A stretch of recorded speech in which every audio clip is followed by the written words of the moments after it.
Bonjour les Microsoft, j'espère que vous allez bien. La vidéo d'aujourd'hui vient un peu en réponse à l'un de vous qui, suite à ma vidéo sur la querelle des universaux, m'a demandé un peu quel impact, quelle lignée on peut mettre entre la querelle des universaux, donc les questions qui sont posées, la question du réalisme et du nominalisme, et la philosophie moderne. Alors, je lui avais répondu qu'en effet, il y avait Claude Panassiot qui avait fait ce lien, en particulier avec la philosophie analytique. On peut aussi parler de la philosophie du langage. Mais malgré tout, la question est restée dans ma tête, m'a un peu travaillé. Je me suis dit, j'ai cherché un exemple un peu plus consistant, on va dire, où je pourrais un peu plus détailler.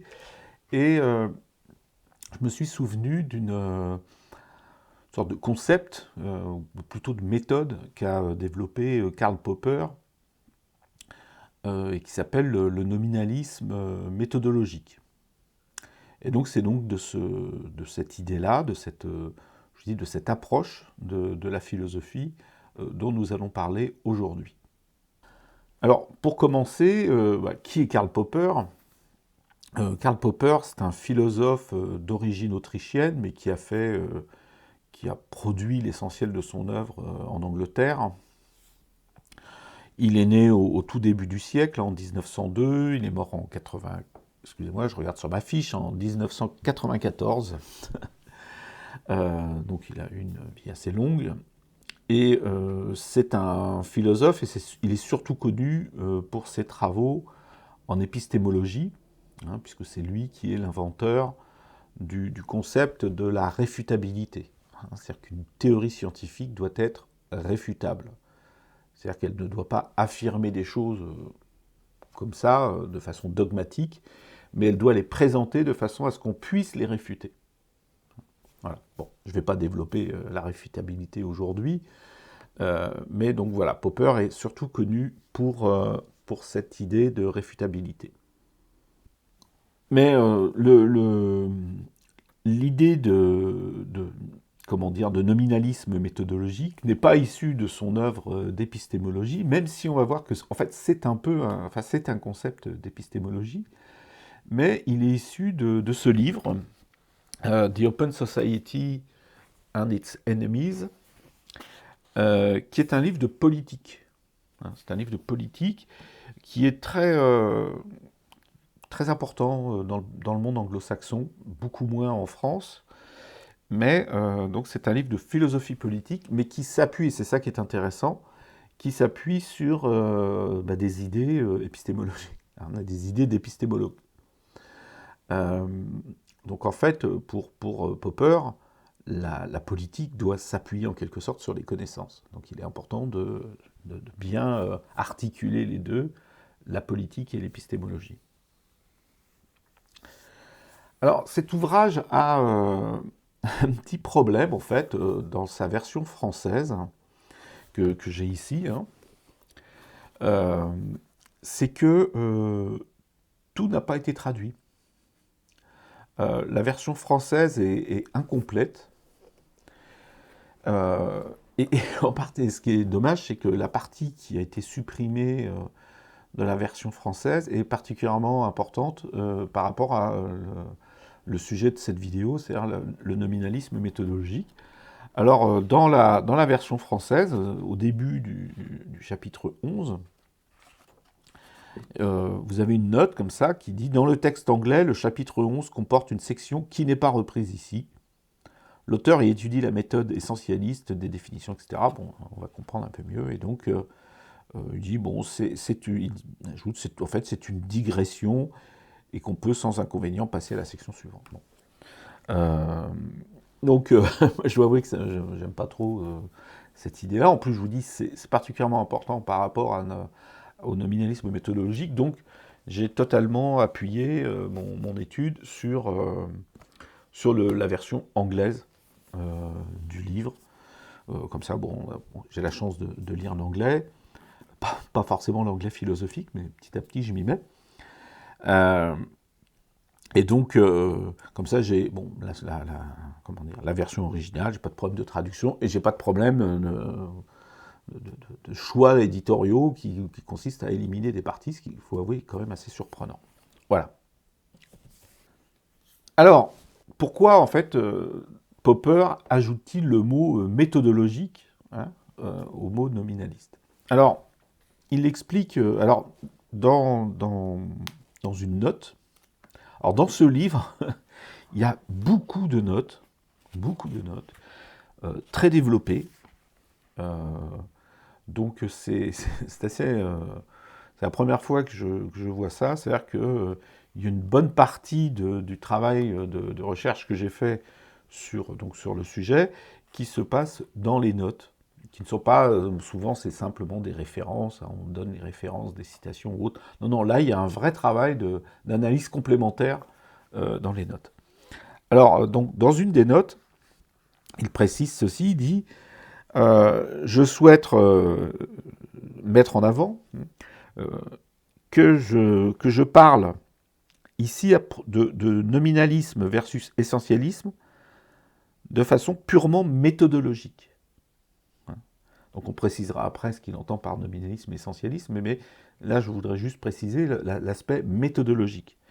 Donc je ne prends pas parti sur l'aspect métaphysique des universaux. Donc là, il fait référence donc, à la querelle des universaux médiévale, hein, cette querelle dont j'ai parlé dans ma vidéo sur la querelle des universaux, qui était en effet, la querelle médiévale portait sur les aspects métaphysiques du nominalisme et du réalisme. Hein. C'est là les substances secondes, hein, les fameuses substances secondes d'Aristote, hein, je vous renvoie à ma vidéo. Existe-t-elle vraiment? Donc c'est vraiment un aspect métaphysique, on peut même dire, enfin, ontologique. Là, lui, ça ne l'intéresse pas. Hein. On est après Kant, hein, et donc on ne connaît pas la vraie nature des choses. Elle nous est inaccessible. Hein. Kant a en quelque sorte tué la métaphysique. Donc là, il ne s'intéresse pas à l'aspect métaphysique du problème des universaux, hein, mais purement sur un... Donc il aborde le sujet d'un point de vue méthodologique. Alors, comme là j'ai déjà cité les deux mots, c'est-à-dire il parle d'essentialisme méthodologique et de nominalisme méthodologique. Alors pourquoi essentialisme par rapport à réalisme? Hein, dans la querelle des universaux, on parlait du réalisme. Alors, je vous l'avais dit dans ma vidéo sur la querelle des universaux, le réalisme au sens médiéval, au sens scolastique, est un peu ambigu. Parce qu'en fait, cette position qui consiste à croire à la réalité des substances secondes, donc à la réalité des catégories, comme une espèce ou le peuple, par exemple, c'est ambigu. On a plutôt tendance, dans le langage moderne, à l'appeler l'idéalisme. Donc, pour éviter cette ambiguïté sur le mot réalisme, Karl Popper utilise le mot essentialisme. Hein, c'est-à-dire qu'il oppose l'essentialisme, qui croit qu'il existe une essence des choses, au nominalisme qui ne croit pas à cette essence des choses, qui ne croit qu'aux individus. Et donc là, encore une fois, il utilise ces termes non pas dans un sens métaphysique, mais dans un sens épistémologique, méthodologique. Donc qu'est-ce qu'il appelle l'essentialisme? Alors l'essentialisme méthodologique, hein, encore une fois, ça, pour lui, ça caractérise la méthode utilisée par Platon et par beaucoup de ses suivants, hein, donc dans laquelle il met Aristote. Hein. On sent que Karl Popper n'aime pas beaucoup Aristote. Bon. Donc que la tâche de la connaissance ou de la science, c'est de découvrir et de décrire la vraie nature des choses, donc leur essence. Donc le but de la science au sens de l'essentialisme, on va dire, de l'essentialisme méthodologique, c'est de donner des définitions. C'est de dire qu'est-ce qu'un cheval? Qu'est-ce qu'un arbre? Qu'est-ce que ceci? Qu'est-ce que cela? Voilà. Donc l'essentialisme méthodologique cherche à répondre, on peut dire c'est une méthode scientifique, mais qui cherche à donner des définitions, qui cherche à connaître la vraie nature des choses. Alors que le nominalisme méthodologique, lui, il ne cherche pas à définir ces définitions, il cherche, mais on développera un peu plus tard, mais il cherche plutôt à développer, à comprendre comment fonctionnent les choses. Ce n'est pas la définition, c'est expliquer des phénomènes. Et en particulier expliquer des relations entre les choses qu'on ne connaît pas, mais on peut définir leurs relations. Comme comment dire, la gravitation universelle de Newton. On ne sait pas exactement ce que c'est qu'une masse et tout, mais on sait que si on a une masse 1 et une masse 2, avec une certaine distance entre les deux, ben, il y a une attraction. Voilà. Donc là, on ne définit pas la masse, mais on définit la relation entre deux masses et on cherche à expliquer le phénomène de l'attraction entre deux masses. Donc on voit bien, d'un côté, des définitions, de l'autre, plus des explications de fonctionnement. Alors, quel est le problème, en particulier de l'essentialisme? Bon, bah, d'une part, comme je vous le disais tout à l'heure, on est après Kant, et donc on sait qu'on ne peut pas connaître l'essence des choses. Et en fait, ce problème nous entraîne dans une régression à l'infini. C'est-à-dire que si vous dites, je ne sais pas moi, un arbre est un objet vivant, vous allez dire, oui, mais qu'est-ce que c'est qu'un objet, qu'est-ce que c'est que vivant? Bon, alors vivant, vous allez donner une définition, et vous allez toujours, comme ça, utiliser des mots, et sans arrêt, vous allez devoir définir les mots que vous avez utilisés pour définir les mots. Donc, il y a un problème qu'on trouve d'ailleurs chez Aristote. Aristote avait conscience de ce problème-là, de la régression à l'infini des définitions. Donc, le nominalisme méthodologique, comme il ne se pose pas la question de ces définitions, il échappe à ce problème de la régression à l'infini. Alors, donc, à l'opposé, le nominalisme méthodologique, lui, se pose d'autres questions. Donc, on a vu le nominalisme méthodologique, l'essentialisme méthodologique, pardon, se pose des questions sur qu'est-ce que, et le nominalisme méthodologique se pose plutôt des questions du genre comment. Et donc Popper donne quelques exemples. Il dit comment l'énergie du Soleil peut-elle être utilisée, ou bien comment est-ce qu'une planète se déplace. Vous voyez, c'est pas qu'est-ce que l'énergie ou qu'est-ce que le mouvement, mais tout simplement comment une planète se déplace-t-elle, quelles sont les forces qui la font se déplacer, comment ou sous quelles conditions un atome émet-il de la lumière. Voilà. Donc ça, c'est donc le nominalisme méthodologique se pose plutôt des questions du genre comment, et non pas qu'est-ce que. Alors, pour bien illustrer la différence entre ces deux approches, Karl Popper prend un exemple, enfin surtout pour illustrer la question de la définition et du sens d'une définition. Popper prend l'exemple d'une définition simple qui est « un chiot est un petit chien ». Parce que, comment dire, Karl Popper reconnaît que les définitions nous sont utiles. On ne peut pas... de toute façon, à partir du moment où on utilise du langage, il faut bien donner un sens aux mots. Donc, bien évidemment, dans un dictionnaire, on se pose la question qu'est-ce qu'un chien? On va donner une définition d'un chien. Mais cette définition n'est pas scientifique. C'est une définition, comment dire, sémantique. On donne un sens aux mots.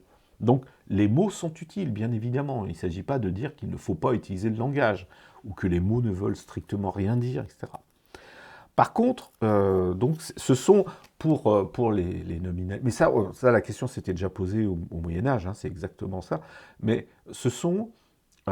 les mots sont considérés un peu comme des étiquettes qu'on pose sur les choses pour pouvoir en parler. On trouve là aussi, on trouve cette réflexion au Moyen-Âge, on trouve aussi cette réflexion, bien plus tard, mais par exemple chez Bergson, Bergson nous parle des étiquettes qu'on pose sur les choses. Donc, encore une fois, il ne s'agit pas de dire qu'on ne doit pas se servir des mots, ou ça n'aurait pas de sens, mais simplement, encore une fois, les mots n'ont pas de valeur scientifique. Il ne suffit pas, et d'ailleurs on peut comprendre ça aussi dans le sens où il ne suffit pas de créer un mot pour que la chose existe. Vous voyez, si je vous parle, l'exemple qu'on prend toujours dans ces cas-là, si je vous parle de licorne, ça ne veut pas dire que les licornes existent. Donc ce n'est pas scientifique un mot. Un mot, c'est juste du langage, éventuellement de la sémantique, etc., mais ça n'est pas scientifique. Alors, pour illustrer cette différence entre les deux approches à propos de la définition, comme je vous l'ai dit tout à l'heure, Popper prend l'exemple d'une définition simple qui est a puppy is a young dog, donc un chiot est un jeune chien. Alors, si vous êtes un essentialiste méthodologique, vous avez là une définition qui vous permet de connaître l'essence du mot puppy, du mot chiot. C'est-à-dire, l'essence de ça, c'est jeune chien. Vous avez là la définition, donc vous connaissez, vous savez vraiment, c'est une connaissance, vous savez ce qu'est un chiot. Et Karl Popper dit, donc là, les essentialistes méthodologiques lisent de gauche à droite. Les nominalistes méthodologiques lisent cette définition de droite à gauche. C'est-à-dire, en gros, c'est un jeune chien est un chiot. Qu'on pourrait même mieux dire, on appelle un jeune chien un chiot. C'est juste un mot. On utilise, quand on voit un jeune chien, on l'appelle un chiot. Voilà. Ça n'est pas une essence, ça n'est pas une connaissance, c'est juste une définition de vocabulaire. Donc on voit bien là vraiment donc, la différence entre les deux approches, et sur lequel après donc Karl Popper va fonder sa politique, mais il a raison, on peut tout à fait fonder une politique, une éthique sur ce genre d'idées, c'est-à-dire de bien se rendre compte que les mots ne permettent pas de connaître les choses. Ce n'est pas... et d'ailleurs, si on se réfère, alors là on peut faire une différence entre Platon et Socrate, que d'ailleurs Popper fait aussi de temps en temps, c'est que beaucoup de dialogues de Platon, mais qui mettent en jeu, qui mettent en scène Socrate,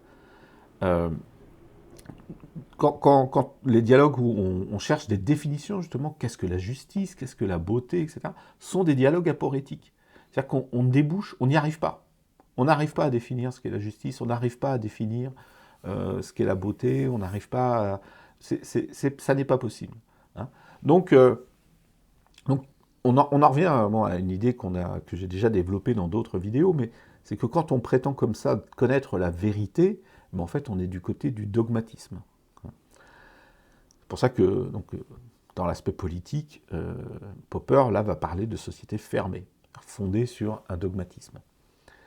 Alors que, du côté du nominalisme méthodologique, on ne prétend pas connaître l'essence des choses, on va juste s'intéresser aux relations, aux phénomènes et aux relations que les choses peuvent établir. Donc c'est vraiment une différence fondamentale dans l'approche de la connaissance. Je vais juste prendre un exemple scientifique. Bon, peut-être que certains ne le comprendront pas vraiment, mais il y a quelques années, vous avez dû entendre parler du boson de Higgs et des champs de Higgs. Et donc c'est de la mécanique quantique. Et en fait, le boson de Higgs et le champ de Higgs permettent d'expliquer ce qu'est la masse, permettent de montrer les phénomènes qui donnent naissance à ce qu'on appelle la masse. Donc pendant très longtemps, mais en physique, on définissait les objets, et une des propriétés des objets, c'était leur masse. Donc il y avait quand même une notion là un peu essentialiste. La question le couple boson de Higgs, champ de Higgs, donc on voit bien deux objets qui sont en relation, et ben c'est cette relation qui crée la masse.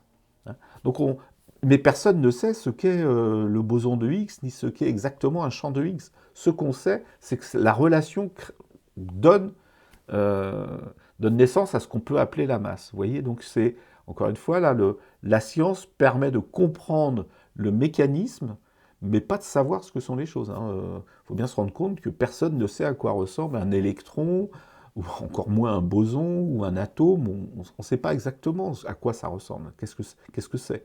Par contre, on sait comment ça agit dans la nature.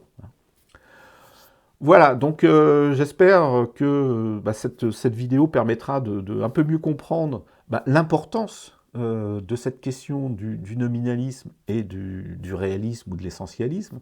Hein. Ce sont des choses, donc des questions qui se sont posées dans l'Antiquité, hein, puisqu'à l'origine c'est Aristote qui donne naissance à cette problématique, on va dire, à travers l'idée des substances secondes, qui s'est beaucoup développée au Moyen-Âge, hein, avec vraiment un questionnement assez profond et qui a donné lieu à des querelles, etc.